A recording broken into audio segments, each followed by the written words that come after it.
दोस्तों, आपका हमारे YouTube चैनल में स्वागत है। हमारे चैनल पर हॉरर स्टोरीज की वीडियो अपलोड करते हैं। अगर आपको वीडियो पसंद आए तो please like, share and subscribe जरूर करना।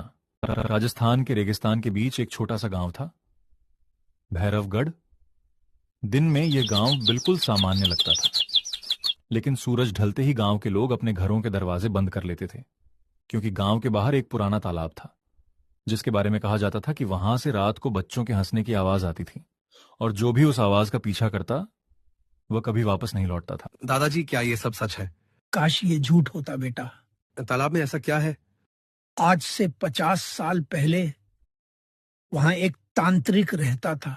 दादाजी की आवाज कांप रही थी, उनकी आंखों में डर साफ दिखाई दे रहा था। वो रात को जंगल से बच्चों को उठाकर ले जाता था। गांव वाले कई बार उसे पकड़ने गए, लेकिन हर बार कुछ न कुछ अजीब हो जाता।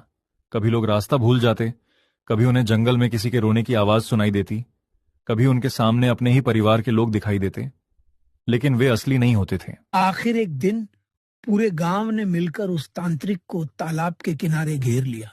आज तेरी काली शक्तियां खत्म हो जाएंगी।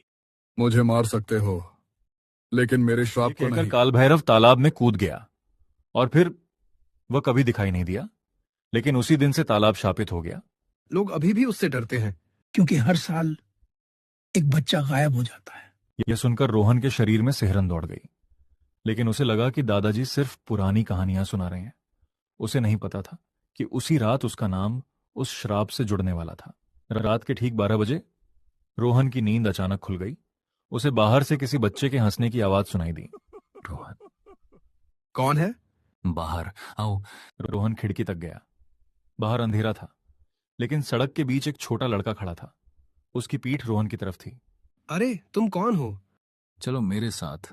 लड़के की आवाज सुनते ही रोहन जैसे सम्मोहित हो गया। वह घर से बाहर निकल आया और लड़के के पीछे पीछे चलने लगा। 5 मिनट बाद दोनों तालाब के पास पहुंच गए। अरे, तुम कौन हो? तुम मुझे यहाँ क्यों लाए? लड़का धीरे धीरे मुड़ा और रोहन की चीख निकल गई, क्योंकि उस लड़के का चेहरा था ही नहीं, सिर्फ काला अंधेरा। अचानक तालाब का पानी अपने आप हिलने लगा, जैसे उसके अंदर कोई विशाल चीज जाग गई हो। काल भैरव लौट आया है।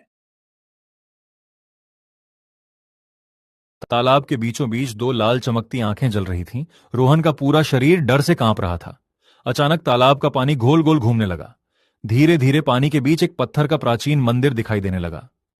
ये कैसे हो सकता है? तालाब के नीचे मंदिर? 50 साल से मैं इसी जगह कैद हूं। तुम मुझसे क्या चाहते हो? मुझे आजाद कर दो और मैं तुम्हें दुनिया का सबसे ताकतवर इंसान बना दूंगा। मैं कभी तुम्हारी मदद नहीं करूंगा। फिर तुम्हारा गांव एक एक करके खत्म हो जाएगा। तालाब से निकलता काला धुआं पूरे आसमान में फैल गया। गांव के कुत्ते जोर जोर से भौंकने लगे। पेड़ों पर बैठे पक्षी एक साथ उड़ गए। अचानक पानी से लोहे का एक संदूक बाहर आया। उस पर 7 पुराने ताले लगे थे। रोहन, इसे मत खोलना। तुम कौन हो? मैं वही बच्चा हूं जो 50 साल पहले यहां से गायब हुआ था। इतना कहते ही लड़का धुएं में बदल गया। रोहन समझ ही नहीं पाया कि वह सपना देख रहा है या सच। तभी पीछे से किसी ने उसका कंधा पकड़ लिया। मैं हूं बेटा। दादाजी, आप यहाँ? मैं जानता था एक दिन काल भैरव तुम्हें बुलाएगा। आपको पहले से पता था? क्योंकि इस श्राप से हमारा परिवार 50 साल से जुड़ा हुआ है।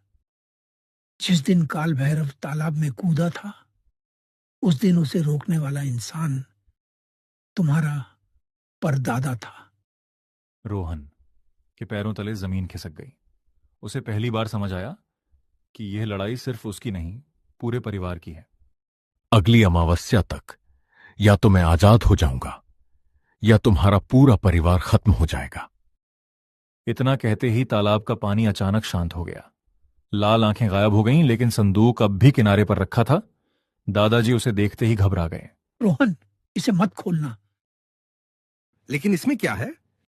रोहन ने जैसे ही संदूक के पहले ताले को छुआ, टक, अपने आप पहला ताला खुल गया। पहला ताला खुलते ही पूरी धरती जोर से कांप उठी। तालाब का शांत पानी अचानक काला पड़ गया। आसमान में बिजली चमकी। संदूक के अंदर से काली धुएं की एक लहर निकली। दोस्तों, ये कौन सा राज है जो बाहर निकल कर आया है? क्या काल भैरव आजाद हो जाएगा या रोहन ऐसा होने से रोकेगा? क्या 7 तलों को रहस्य बाहर निकालेगा रोहन?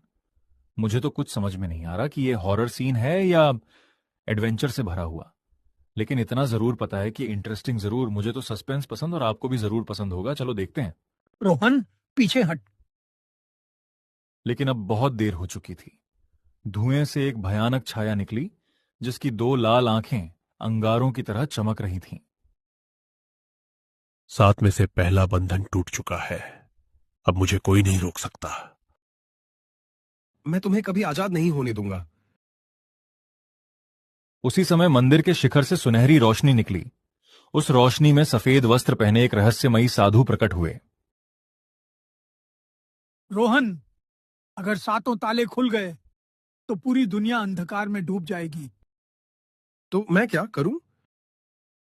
बाकी 6 तालों की रक्षा करो और 7 पवित्र चाबियां ढूंढो। हर चाबी एक अलग रहस्यमयी स्थान पर छिपी है। तभी काल भैरव की डरावनी हंसी पूरे जंगल में गूंज उठी और अचानक साधु गायब हो गए। रोहन ने संदूक की ओर देखा। दूसरा ताला अपने आप हिलने लगा। रोहन ने देखा, दूसरा ताला अपने आप हिलने लगा। संदूक के अंदर से किसी के जोर जोर से सांस लेने की आवाज आने लगी।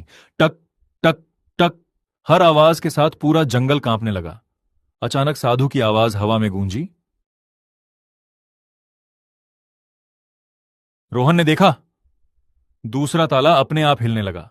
संदूक के अंदर से किसी के जोर जोर से सांस लेने की आवाज आने लगी। टक टक टक। हर आवाज के साथ पूरा जंगल कांपने लगा। अचानक साधु की आवाज हवा में गूंजी। रोहन, दूसरा ताला खुलने से पहले उत्तर दिशा के भूले हुए वन में पहुंचना। वहीं पहली पवित्र चाबी छिपी है। दादाजी, हमें अभी निकलना होगा। हाँ बेटा, लेकिन याद रखना, पहली चाबी तक पहुंचने वाला कोई भी इंसान आज तक जिंदा वापस नहीं लौटा। दोनों रात के अंधेरे में जंगल की ओर निकल पड़े। अगली सुबह रोहन और दादाजी साधु के बताए हुए भूले हुए वन में पहुंच गए। वे जैसे जैसे आगे बढ़ रहे थे, पेड़ और भी विशाल होते जा रहे थे। सूरज की रोशनी भी जमीन तक नहीं पहुंच रही थी।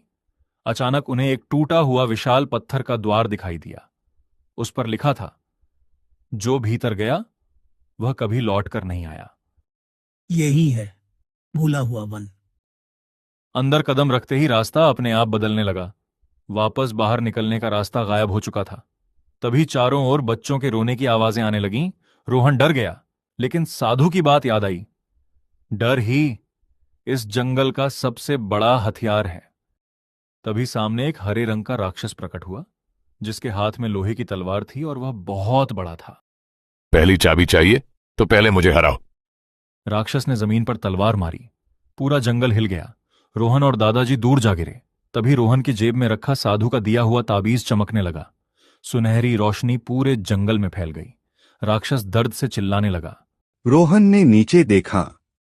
पास ही एक प्राचीन त्रिशूल पड़ा था। रोहन ने उसे उठाया और एक ही वार में राक्षस धुएं में बदल गया।